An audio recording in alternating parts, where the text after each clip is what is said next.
So, hello and welcome to the platform of the Nursing Success Academy. I hope you all are happy, healthy, and doing well in your lives. So, if you have clicked on this video, I'm assuming that you know what I'm going to talk about. आज मैं बात करने वाली हूँ कि what are the scopes after doing the BSc Nursing. BSc Nursing करने के बाद क्या क्या career opportunities है, आप क्या क्या कर सकते हैं अगर if you are graduate in nursing. So, if you don't know me, if you're watching my video for the first time, let me tell you, I'm a postgraduate nurse. I've done my graduation and post graduation both from the PGI Chandigarh. My specialty was medical surgical nursing and my super specialty was neuroscience nursing basically. And I have also worked as a nursing officer in the same institute for 5+ years. So you are listening to the experienced person, and I have framed all this opportunities according to the experience which I have gained. So without any further ado, let's begin. सो पहले इस बारे में बात करूं कि आपको क्या क्या करियर अपॉर्चुनिटीज होनी चाहिए. I think we need to understand that there are different type of people, different different type की नर्सेज हैं. तो according to that I have categorized the nurses into 4 categories basically. Category 1, 2, 3, 4 and you have to identify कि आप कौन सी category में जाते हैं. उस कैटेगरी के हिसाब से आपके लिए कौन सी करियर अपॉर्चुनिटीज अवेलेबल हैं, बेस्ट रहेंगी. I am going to discuss about that. Why I have done so? Because जब हम पढ़ाई करते हैं तो you might have heard that there is a thing called individualized nursing care. ठीक है, एक ही डायग्नोसिस का पेशेंट होगा बट उसके लिए केयर डिफरेंट हो सकती है. वैसे ही अगर एक एक ही करियर है तुम्हारा, like you have done BSc nursing, that doesn't mean that everyone will be happy और will go by only few career opportunity depend करती है कि what is your requirement, what are your needs, what actually are the your demands. So basically based on that I have categorized the nurses into 4 categories and I'll be talking about that, and after that I'll be discussing ki what else you can do. सो इसके हिसाब से जो पहली category मैंने बनाई है that is the clinical practitioner category. तो these are the people who are graduates and enjoy direct patient care, prefer a stable job with decent pay and are comfortable with the routine clinical work. तो basically ये वो लोग हैं जिन्होंने अपना graduation complete कर लिया है या फिर ग्रेजुएशन कंप्लीट करने वाले हैं और ये प्रेफर करते हैं कि ये कोई स्टेबल जॉब मिल जाए, डिसेंट पे मिले and they totally enjoy the direct patient care. और इनको ये कंफर्टेबल है अपने रूटीन क्लिनिकल वर्क से. तो नॉर्मली ये वो लोग हैं जिनको कोई प्रॉब्लम नहीं है ऑड आवर्स में काम करने की, 8 to 2, 2 to 8 नाइट ड्यूटी में काम करने की, होली दिवाली में छुट्टी नहीं मिली उस टाइम पे काम करने की. They are comfortable with that. For them stability का मतलब है कि एक गवर्नमेंट जॉब, डिसेंट सैलरी और बार बार कोई किचकिच नहीं, कोई टेंशन नहीं. तो ये वो लोग हैं और they truly enjoy working in the clinical settings. वो कंफर्टेबल है क्लिनिकल एरिया में काम करने के लिए, कुछ भी काम दे दो they are totally comfortable with that. तो this is the category 1 people. Now coming toward the category 2. Category 2 में वो लोग आते हैं who are graduates and who enjoy teaching, have minimal interest in clinical work and prioritize job stability. तो इसमें वो लोग आते हैं जो ग्रेजुएट हो चुके हैं, ग्रेजुएट होने वाले हैं, but they truly love teaching. ठीक है, इन इन इस तरह के लोगों के पास क्या होता है नॉर्मली, जैसे कॉलेज टाइम से ही 4-5 लोग बैठे होंगे इनके आसपास, उनको पढ़ा रहे हैं, क्लिनिकल में कुछ पढ़ा रहे हैं, यहाँ पे कॉलेज में कुछ, या फिर अपने रूम पे बैठ के 4-5 लोगों को पढ़ा रहे हैं. उनको पढ़ाना अच्छा लगता है, सेमिनार्स दे रहे हैं, केस प्रेजेंटेशंस दे रहे हैं. तो they have that anxiety. I am not talking about इनको स्टेज फियर नहीं होता, होता है, but they truly enjoy teaching other people, right. और इनको इंटरेस्ट है क्लिनिकल काम में, बट इन टीचिंग करवाना इनको ज़्यादा कंफर्टेबल लगता है. इनको टीचिंग करवाना अच्छा लगता है as compare to doing the clinical work. जैसे कि ये वो कैटेगरी के लोग हैं जो तुम्हारे पास पेल्विस और वो गुड़िया जैसे नहीं होती थी, वो लेके आ जाएंगे और तुम्हें पूरा स्टेजेस ऑफ लेबर समझा देंगे अच्छे से. बट अगर इनको बोलो कि हाँ जाओ क्लिनिकल सेटिंग्स में और देखो प्रोसेस ऑफ लेबर, तो ये फेंट भी हो सकते हैं. ये वो वाली कैटेगरी के लोग हैं. तो basically they enjoy teaching, theoretical इनको ज्यादा पसंद है, and they prioritize job stability. इनको भी जॉब स्टेबिलिटी चाहिए होती है, वो कैटेगरी है. तो this is the category 2 which I have named academicians. ठीक है. Now coming towards the category 3, which is the self directed or independent. category. So these are the type of graduates who enjoy teaching, clinical work, but seek more autonomy and independence, and they are willing to take risks and are more confident in their abilities. तो ये वो लोग हैं जिन जो graduate हो चुके हैं, जिनकी ग्रेजुएशन होने वाली है। तो ये जो लोग हैं उनको टीचिंग भी पसंद है, उनको क्लिनिकल काम करना भी पसंद है, बट उनको ऑटोनमी चाहिए, उनको इंडिपेंडेंटली काम करना है। ऐसा तो नहीं, अब नर्सिंग में पूरा independently you can not work, but there is a sense of independence which they always demand. उनको इंडिपेंडेंटली काम करना अच्छा लगता है, उनको ऑटोनमी पसंद है, वो इंजॉय करते हैं इस चीज को, and they are willing to take risk and are confident with their abilities. वो रिस्क भी ले सकते हैं। फ्रॉम रिस्क मैं ये नहीं बोल रही कि they are going to take some dumb decisions or random or impulsive dumb decisions. I am talking about calculated risks जिसकी वजह से उनको इन फ्यूचर में बेनिफिट होगा। वो देखते हैं कि ये मेरा सही है गलत है, इसके हिसाब से मुझे ये करना चाहिए, बट उनको कोई प्रॉब्लम नहीं, टीचिंग भी अच्छा लगता है, उनको क्लिनिकल सेटिंग भी अच्छा लगता है। I will be very brutal and honest, ये वो कैटेगरी के नर्सेज हैं जिनको ऐसा लगता है कि जो हमारा एक्सपीरियंस है और जो हमारी कैपेबिलिटीज हैं, that should not be limited by one paper. they want to work beyond the what has been told by the physician order। ये नहीं कि चुपचाप फिजिशियन ऑर्डर उसको फॉलो कर रहे हैं, बेसिक नर्सिंग प्रोसीजर्स करे जा रहे हैं। they know that their worth is beyond something called hygiene procedures। Hygiene procedure करने के अलावा भी नर्सेज कुछ कर सकती हैं। 4 साल पढ़ाई की है, we are capable of doing something, and they are risk takers. they are risk takers because they are confident in their abilities। So such kind of nurses are categorized as the category 3 according to me। Now coming towards the category 4, which is the international nursing. These are the graduate who aspire to work abroad and are willing to clear the NCLEX RN exam। So these are basically those people who are like मुझे फर्क नहीं पड़ता, ठीक है, teaching clinical कुछ भी बाद में देखेंगे, all I want to do is work abroad. मुझे नर्सिंग करनी है, मुझे बाहर जाना है। कुछ लोग तो नर्सिंग इसलिए ले लेते हैं ताकि वो बाहर जा सके, क्योंकि उनको लगता है that is a easy way out. ठीक है, तो ये चौथी कैटेगरी में वो लोग आते हैं मेरे हिसाब से। So today I'll be focusing on the first three categories, which is the clinical practitioner category, academician categories, and the self-directed or independent consultant। So अभी क्या करना है, take a pause and think about in which category you are following. कौन सी category में आप आते हैं। कुछ लोगों को तो अभी तक पता लग चुका होगा, जो ग्रेजुएशन कर चुके हैं, ग्रेजुएशन करने वाले हैं, कुछ लोगों को पता होगा कि कौन सी कैटेगरी में आते हो आप लोग, अभी तक पता लग गया होगा जिस तरीके से मैंने एक्सप्लेन किया। पर some people still are not aware कि उनको क्या चाहिए लाइफ से। तो मैं एक चीज बोलूंगी, don't think about any external pressure, parents, spouse, किसी के बारे में मत सोचो अभी। वट वही सोचो जो तुम्हें क्या चाहिए लाइफ में, एंड उस हिसाब से try to figure out in which category you are following actually, पहली, दूसरी या फिर तीसरी। अगर आपने ये चीज कर ली है, आपको पता है, then you can pursue watching this video, otherwise you can take your time, 1 दिन 2 दिन 1 हफ्ता 1 महीना जितना भी लगता है, try to figure it out and then rewatch this video again. So अगर आपने डिसाइड कर लिया और आपको पता है you are the category 1 people, and that is clinical practitioner वाली कैटेगरी में अगर आप आते हैं, तो आपके लिए बेस्ट होगा कि अगर आप नॉरसेट, ESIC, ठीक है, या फिर तुम्हारी मिलिट्री नर्सिंग वगैरह एग्जाम्स जो होते हैं उनको क्लियर करो। ठीक है, उसके अलावा अगर if you are comfortable you can also work with in the state government hospitals.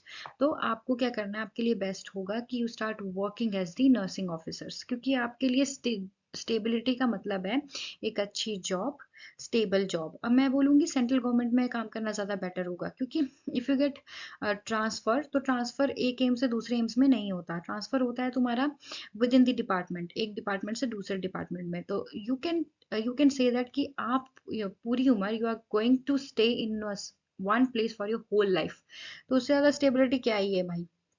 अगर आप स्टेट गवर्नमेंट में भी काम करते हैं तो आपका ट्रांसफर होता रहता है कुछ कुछ टाइम बाद, पर सेंट्रल में तो आप वहीं पे ही रहोगे। ये नर्सिंग ऑफिसर से स्टार्ट कर रहे हो तो फिर SNO बन के, ठीक है, ENS DNS बन के, ऐसे ऐसे you can get a promotion. तो that is something which will be better और बेस्ट फॉर यू, कि आप इसमें से किसी भी एक ऑप्शन को चूज कर लें। Next category is the academician category. ठीक है, अगर आप एकेडमिशियन कैटेगरी में आते हो तो start working as a nursing officer. सबसे पहले आपको वही मैं तो सेंट्रल गवर्नमेंट ही बोलूंगी, कोई भी सेंट्रल गवर्नमेंट का नॉर्सेट, ESIC, कोई MNS वगैरह क्लियर करके start working as the nursing officer, और अगर मैंने इसमें कैप्टन वगैरह लगते हो दैट इज ऑल्सो फाइन, ठीक है। और जब आप काम कर रहे हो बेड साइड, तो what you have to do is you have to make your CV strong. अब कैसे अपनी सीवी स्ट्रॉन्ग करोगे आप? You can do some research work.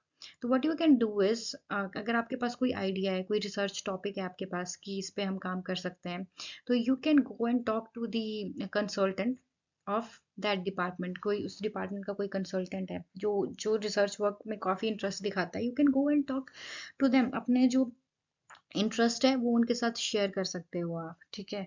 उसके उसके उसके अलावा क्या कर सकते हो, जैसे कि जो नर्सिंग कॉलेज है which is associated with that institute, आप वहाँ की फैकल्टी से जाके बात कर सकते हो। ये नहीं कि पूरा प्लान ही अपना बता दोगे, बट मैंने ऐसा भी देखा है कि कई बार लोग अपना पूरा प्लान बता देते हैं और उनका जो टॉपिक है वो आइडिया जो है वो चोरी कर लेते हैं और उस पर खुद ही रिसर्च कर लेते हैं। तो ऐसा नहीं करना है, एक ब्रीफ आइडिया ट्रस्टेड, ठीक है, फैकल्टी के पास जाके you can talk to them and start doing the research work. हर एक इंस्टीट्यूट की एथिक्स कमेटी होती है, वहां से आप परमिशन लेके उसके बाद अपना काम स्टार्ट कर सकते हैं और पब्लिश कर सकते हैं उस काम को। उसकी वजह से क्या होगा, पब्लिकेशंस हो जाएंगी। And you can also participate in workshops and CNEs। अब पार्टिसिपेट करना will not be sufficient, it will be better अगर you'll start working as a resource person। Resource person से मेरा मतलब है, जैसे कि CNE अगर होती है तो उसमें आप वहाँ पे एज अ स्पीकर, ठीक है, कर रहे हो, या वर्कशॉप्स में आपने कोई स्टेशन लिया है और आप उस स्टेशन में एक्सप्लेन कर रहे हो कुछ, जिस भी चीज़ की वर्कशॉप है, तो ये सब कुछ करना है। ये सब कुछ करने से क्या होगा, आपकी सीवी स्ट्रांग होगी। Why am saying so, if you are working as a nursing officer और उसी टाइम पे कोई ट्यूटर का एग्जाम आ जाता है,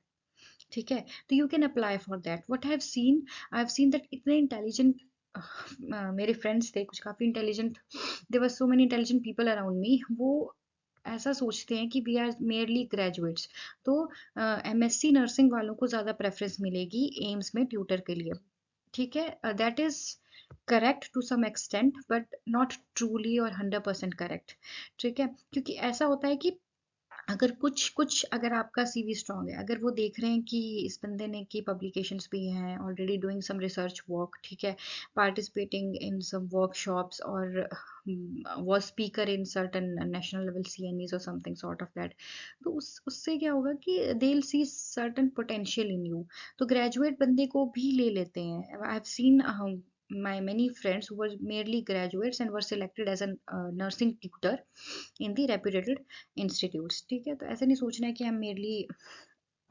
ग्रेजुएट तो मेरा नहीं होगा कुछ, तो ऐसे करके अपनी सीवी स्ट्रांग करनी है जब आप बेड साइड काम कर रहे हैं। उसके अलावा आपको क्या करना है, उसके अलावा आपको करना है कि do in service MSc nursing, ठीक है, जैसे ही आपको टाइम मिलता है। अब हर एक इंस्टीट्यूट का अपना अपना होता है, किसी का 3 साल बाद आप इन सर्विस MSc कर सकते हो, किसी का ऐसा है कि 5 साल बाद कर सकते हो। तो ट्राई टू फाइंड आउट क्या टाइम लाइन है, उसके हिसाब से आपको उसके बाद MSc कर लेना है। MSc करने के बाद आप क्या कर सकते हो, you can apply for the tutor post, ठीक है। बीच में पढ़ते रहना है और ये सब करते रहना है। अब ये आपके लिए क्यों बेस्ट रहेगा, ये आपके लिए बेस्ट रहेगा because you are that kind of people who love teaching but also want stability in life, जिनको रिस्क नहीं लेना है, और यू आर पेशेंट इनफ। तुम काफ़ी टाइम इंतज़ार कर सकते हो, और अगर धीरे धीरे भी चीज़ें प्रोसीड कर रहे हैं तो you are okay with that. तुम्हारे लिए भी स्टेबिलिटी का मतलब है कि एक जगह पे अगर हम काम करने लग पड़े तो वहीं पे ही काम करें, वहीं पे ही ग्रो करें, वो तुमको अच्छा लगता है, ठीक है। That is something which is you. तो इस बेटर होगा कि इस तरीके से तुम लोग प्रोसीड करो, ट्यूटर बन सकते हो कल को। फिर further you can apply for the assistant professor post, associate professor post and so on and so fourth, ठीक है। दैट इज योर हाँ capability and your choice, but this is something how you should proceed. Now talking about the category 3 which is self directed और independent category। अब ये काफ़ी interesting category है, ठीक है। तो इसमें भी you can start working as a nursing officer for few years. अब तुम में से कोई सोच रहा होगा, बार बार यही बोल रही है कि नर्सिंग ऑफिसर की तरह काम कर लो, नर्सिंग ऑफिसर की तरह काम कर लो। तो अभी तो तुम्हें ऐसा लगता होगा कि you don't want to work as a nursing officer और you don't want to work in clinical setting, मुझे तो जाके सीधा टीचिंग ही करनी है। तो मेरी बात मानो, that is not a correct option और चॉइस। अगर ऐसा करने का कोई फ़ायदा नहीं है। अगर आप एज ए नर्सिंग ऑफिसर काम करते हो 3 से 5 साल के लिए, तो वो काफ़ी एंगल से तुम्हारे लिए बेनिफिशियल रहेगा इन डिफरेंट पर्सपेक्टिव्स। क्योंकि पहली बात तो तुम्हारे आगे आगे अगर नाम जुड़ेगा working experience in AIIMS, PGI, NIMHANS, JIPMER, ऐसे जैसे इंस्टीट्यूट्स का नाम जुड़ेगा, तो तुम्हारा ही जो सीवी है वो स्ट्रांग होगा। जब सामने अगर तुम किसी प्राइवेट इंस्टीट्यूट में भी जाते हो इन फ्यूचर, तो जब वो देखेंगे कि you have a working experience of such reputed institute, तो उससे तुम्हारा ही वैल्यू इंक्रीज होगा।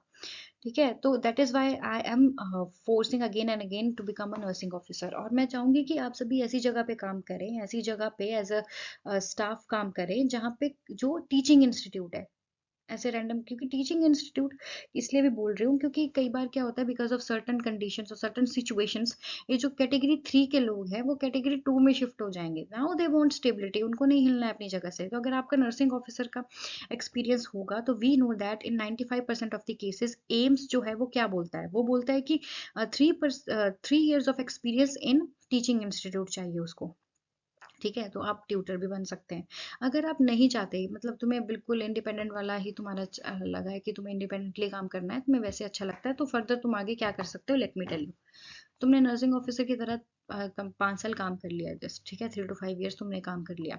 तो उसके बाद क्या करना है, रिजाइन करना है अपनी करंट पोस्ट से और एमएससी नर्सिंग करनी है किसी भी रेप्यूटेड इंस्टीट्यूट से।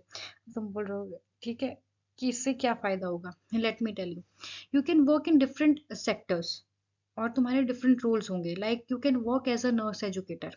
अब कई लोगों को पता होगा, कई लोगों को नहीं पता होगा, तो let me tell you what exactly is the nurse educator. Nurse educator जो होती है, जितने भी एनएबीएच हॉस्पिटल्स हैं तुम्हारे, जितने भी, it is compulsory to have one nurse educator in every NABH hospital. ठीक है, तो नर्स एजुकेटर का बेसिकली काम ये होता है कि जितने भी वहाँ पे एग्जिस्टिंग नर्सेज हैं और वर्किंग नर्सेज हैं in that hospital, you are going to teach them and brush up their existing skills. तुम्हें जितनी भी एविडेंस बेस्ड प्रैक्टिसेस है वो इंट्रोड्यूस करनी है उनके आगे, और उनकी प्रैक्टिसेस को अच्छा बनाना है, मतलब ताकि आउटपुट जो आए, आउटपुट अच्छा है। तो that is your responsibility. And you won't believe, in private sector काफी पैसा मिलता है इसमें, you will get 50 to 80 thousand rupees. ठीक है, और ये चीज़ मुझे हैरानी होती है कि काफ़ी ज़्यादा लोगों को पता नहीं है। और in many of the YouTube videos people are talking about the career opportunities this and that. तो वही 3 4 चीज़ें बता रहे हैं, no one is talking about being a nurse educator, I don't know why. अब इसमें भी ऐसा है तुम्हारा कि that is why I was telling you to have a experience from a good institute. अगर एम्स पीजी ऐसे किसी भी सेंट्रल इंस्टीट्यूट का अगर तुम्हारा काम होगा, तुम्हारा एक्सपीरियंस होगा, तो तुम्हें उतना ही ज़्यादा सैलरी मिलेगा। ठीक है, that is why it is important. और अगर तुम्हारा कोई लोकल एरिया में भी कोई multi speciality super speciality hospital है, तो वहाँ पे भी कम से कम तुम्हें 50 तो कोई भी देगा ही देगा, देगा ही देगा। मतलब I can tell you, I can assure you that. So next you can do is, अगर आपका इंटरेस्ट है in coaching institute, in future you want to open some coaching institute of your own, because the people of this category they just want to work independently, right, and they are risk takers. वो risk लेने में उनको कोई डर नहीं लगता। They are very clear about what they are suppose to do and what they want from the life. ठीक है, तो what you can do is, अगर तुम कोई भी काम कर रहे हो अभी करंटली, जो भी जॉब कर रहे हो, उसके साथ साथ ही तुम, you can associate yourself your partner up with some nearby coaching institute. So you will learn how that coaching institute work, how things happen in that coaching institute. Plus if you will teach students, तो let me be very clear about one thing, कि coaching institute तो बाद में याद रखेंगे, they will remember your name first. If you are doing your work correctly, you know what you are doing, or you are teaching in a very good manner, तो तुम्हें हमेशा याद रखेंगे तुम्हारे स्टूडेंट्स। तो इस वे में तुम क्या होगा कि एक क्राउड जो है इकट्ठा कर पाओगे, और at the end of the day you can, after 4 to 5 years you can open your coaching institute if you want to do so. Other than that, what you can do, if you have done graduation, currently working as a nursing officer, so one thing you can do is you can go visit the website of the uh, सेंकॉन which is society of Indian neuroscience nursing. तो वहाँ पे जाके तुम्हें उसका membership लेना है और वहाँ पे एक स्ट्रोक नर्स का सर्टिफाइड कोर्स आता है, तो वो सर्टिफाइड कोर्स करना है तुम्हें। उसको करने के बाद क्या होगा कि तुम्हें सर्टिफिकेट मिल जाएगा of being a stroke nurse and you can apply in different hospitals wherever there is a need और vacancy of the stroke nurse, you can apply there. ज़रूरी नहीं है कि MSc nursing in the basically MSN and neuroscience nursing वाले लोगों को preference देंगे।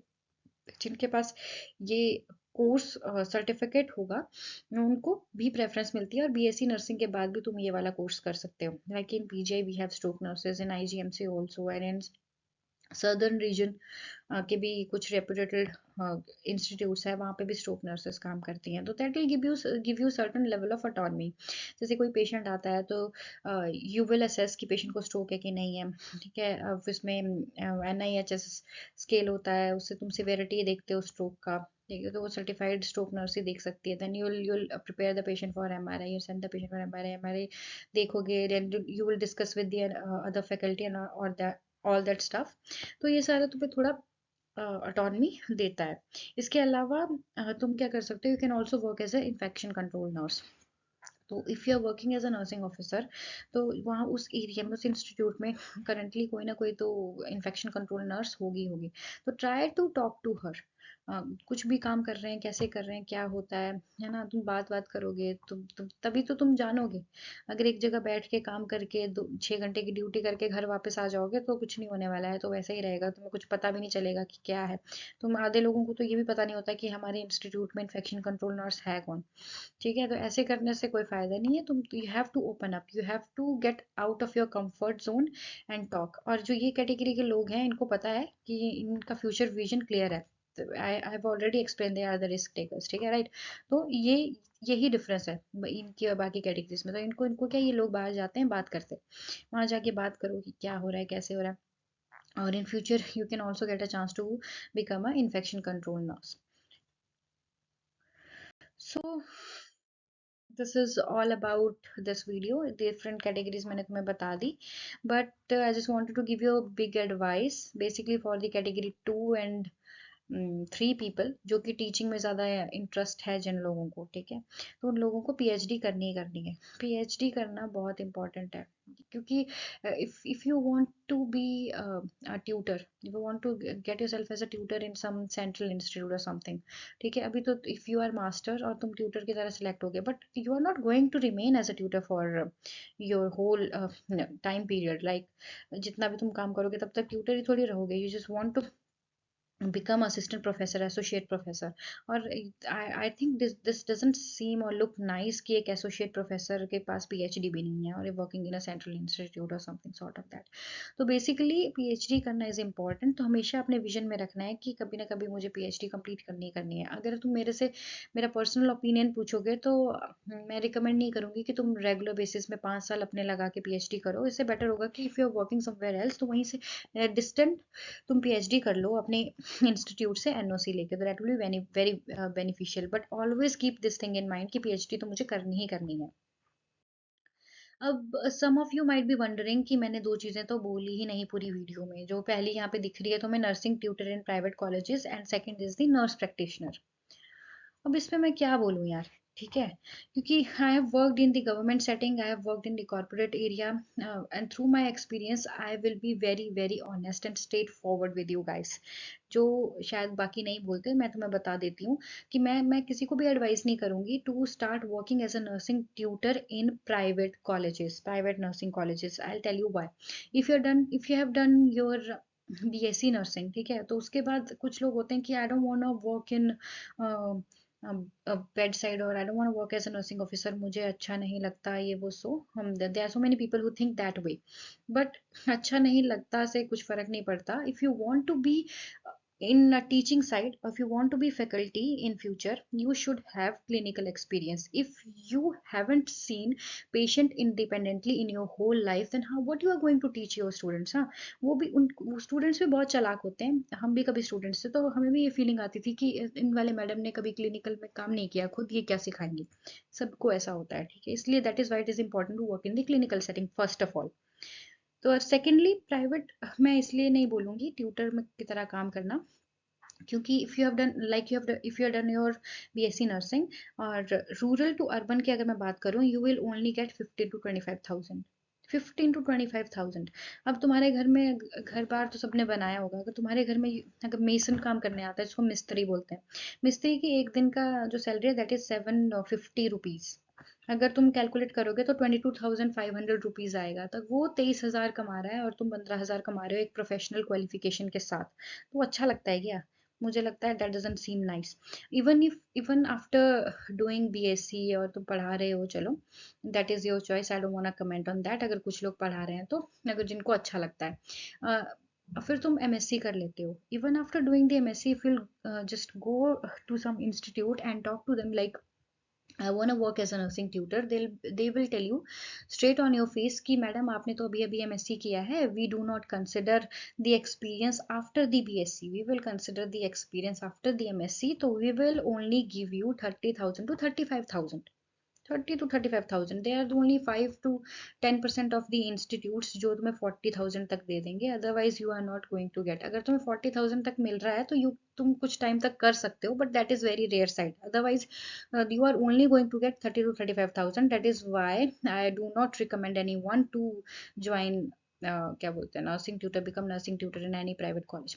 और दूसरा आता है तुम्हारा नर्स प्रैक्टिशनर। अब नर्स प्रैक्टिशनर के बारे में मैं क्या बोलूँ यार, क्या स्कोप है, क्योंकि there are so many people, the people who have done the course of nursing practitioner, they are asking people कि अब मैं क्या करूं। जब उनको ही पता नहीं है क्या करना है तो हम क्या बताएंगे कि क्या करना है, क्योंकि जो नर्स प्रैक्टिशनर है basically we have nurse practitioner course in critical care nursing, and we have in OBG also. I've seen, I think in institute, some institute of Patiala, where nurses are working as a people are working as a nursing nurse practitioner in ओबीजी, but इतना कुछ खास वो कर नहीं रहे हैं, इतना कुछ स्कोप है नहीं।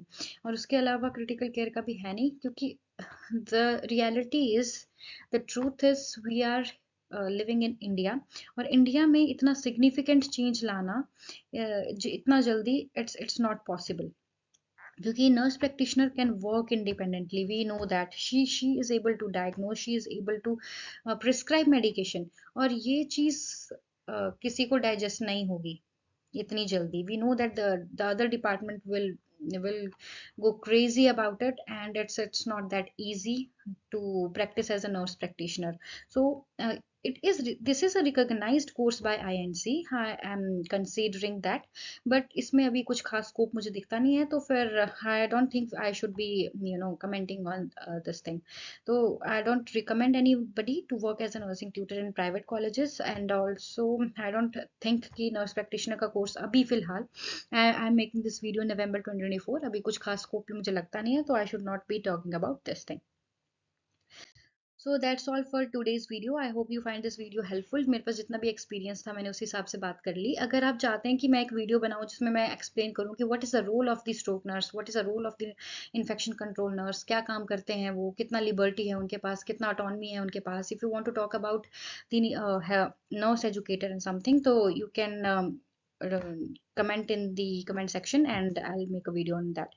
Other than that, here you can see on the screen NORCET clear कर दिया, अब आगे क्या, तो I am going to make a video, 3-4 दिन में आ जाएगा, I am going to make a video.